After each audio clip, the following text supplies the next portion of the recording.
let's start. So hi, this is Mary from Fiber Artist Market, and I'm here in Philadelphia at Fabscrap, and I'm with Lindsay Troop.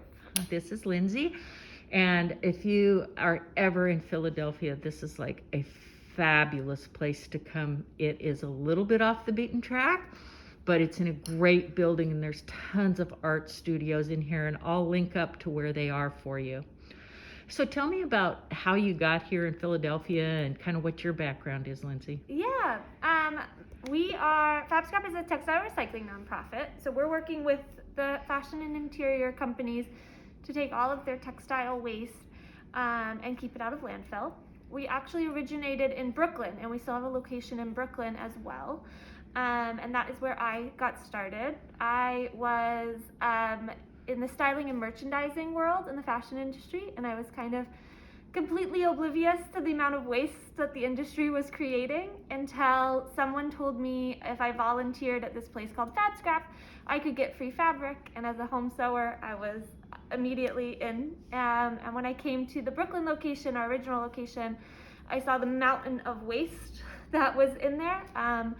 We've been operating for a little over 5 years, and as of March of 2022, we've collected over 1 million pounds of material. That's amazing. So the mountain of waste that is sitting in the Brooklyn space waiting to be sorted by volunteers was just kind of astronomical to me. And then I volunteered, I sorted through it, and so much of it is like totally usable and it's beautiful, and there's no reason it should be heading to landfill. So I volunteered once, I went back to the fashion industry and started noticing all the fabric that was getting thrown out and all of the excess clothing they were producing, and once my eyes were opened, I feel like you kind of can't unsee it. And so I came on board full-time with Fabscrap in 2019, and I moved here to Philadelphia to open this location in November.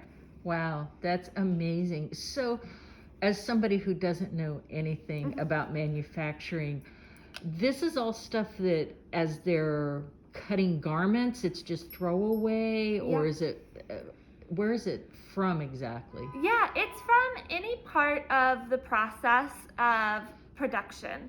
So we work totally with pre-consumer materials, meaning this is all from the development and production of garments and textile items. We will take anything from production scrap, like if they're cutting out a garment and the scrap that comes off the edges of that, to their excess boltage and yardage that they maybe over-ordered or ended up not using. That happens a lot in the fashion industry. We also get in a lot of samples. Mostly in the US, because a lot of production has moved overseas, we're not getting that manufacturing and production scrap, we're getting design studio waste, which is a whole different realm of things, but really adds up. A lot of it sample garments that they've maybe partially deconstructed or cut a sleeve off during like the sample and fitting process. Also, headers and swatches are one of the main things we take in. Usually a piece of fabric, probably not bigger than 10 by 10, attached to a cardboard header that tells you the fiber information. Fabric mills and manufacturers send out thousands of those each season. And once a design studio decides what they want to order, they just toss those. And so that's largely what we take in. And have you gotten pretty good buy-in from these folks on getting it to you guys for reuse rather than for landfill? Yeah, we've seen a real industry shift in the last few years about, I think, consumer-driven largely. Consumers want to know what a company's doing to be sustainable. Everyone's getting a little bit more educated on the impact that fashion is having on the environment. So that has been really great. We work with about 700 companies between New York and Philadelphia currently. That's just amazing. So this is the landfill that we see going into our landfills, but also on these ships that are dumping it in Indonesia and on the shores and piling up all over the place. Yes. So what happens if you don't sell this? Where does it go? Sure. If we don't sell material, about 60% of the fabric that we take in, totally reusable. We have a thrift store here, we have a thrift store in Brooklyn, and we have an online store that we ship nationwide. And we'll link to the online store. So that's great. So 60% of what we take in is larger cuttings, yardage, totally usable pieces. Like all this beautiful stuff yeah. you're seeing now. Yeah, it's great. And so we're really fortunate to have found a community of like makers and upcyclers, and we're getting it into the hands of them.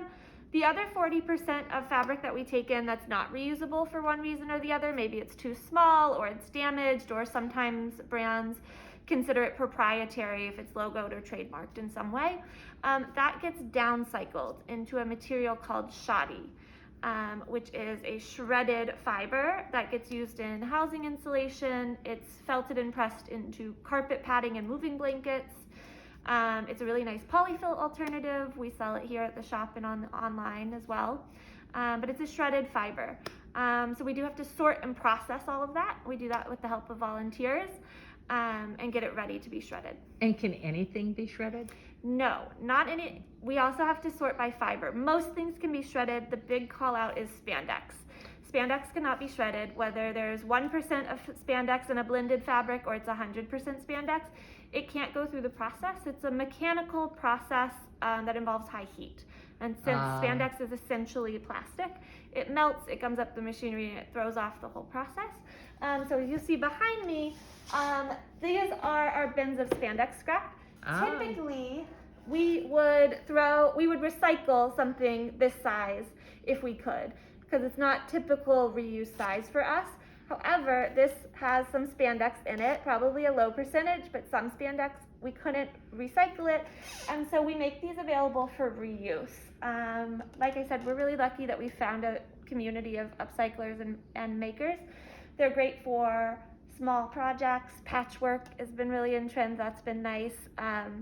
If you're patching just something small or mending an item, these are great. We also have started working with boxing studios. They will fill punching bags with them because they're dense and heavy, so that's great. a nice alternative use. Animal shelters will fill dog beds or animal beds with them. So spandex is definitely a problem in the industry, and we're doing some education, letting people know that there's no current recycling solution for spandex.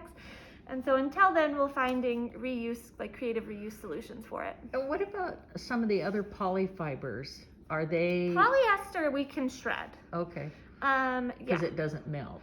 Yeah, I don't know the tech difference as to why they can accept polyester and not spandex. Probably something with the makeup, the chemical structure or something. Exactly. But polyester we can shred. And who's doing the felting of the shoddy?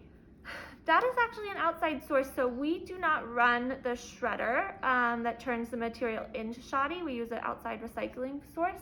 And I don't believe they do the felting themselves either. I think it's all kind of gets one step after another. One step after another kind of goes outside from facility to facility.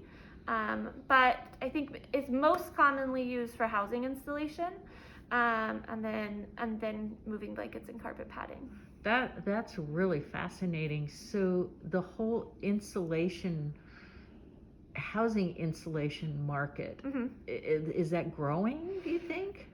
It is, I would say, a flawed in-life solution. Definitely we've run into things where there's not a lot of people shredding textiles and recycling textiles in this way because it's not as lucrative as other recycling, paper recycling, cardboard recycling, aluminum, that kind of thing. So it's definitely hard to find in the US, these companies that are doing it. And a lot of the reason why is I think there's not a ton of demand for the end-life product. So that is why we always choose reuse first. Reuse and reduction are really the best, most sustainable options for the fashion industry. And I like to think of recycling as like kind of a last resort at this point. Right. I wonder if maybe people don't even know it's an option. Yeah. I think, I don't know. I have gotten a lot of questions recently, people who are interested who know something about construction, which I unfortunately don't, talking about like the R rating and wanting to know the things that like makeup, and I'm not sure how it stands up to other insulation options, if it's not as preferred, or it's definitely something to I think into. I need to go find somebody who knows that, because that's immediately where my brain went was, well, what's Why the R factor? Is it fire retardant? Is it safe? Is it settle? How does it work? But I know that's kind of out of both of our scopes, that's for sure.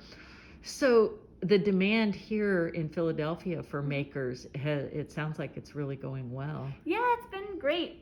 We had a connection with Drexel University specifically before we moved here to Philly, with a lot of students in a fashion design program who's really invested in working sustainably and teaching their students from the get-go, like sustainable options and zero waste design practices. So that's been lovely to work with them. And there are we currently work with about 20 local brands and designers who are recycling their waste with us, and a few more who are sourcing their fabric from us for the process.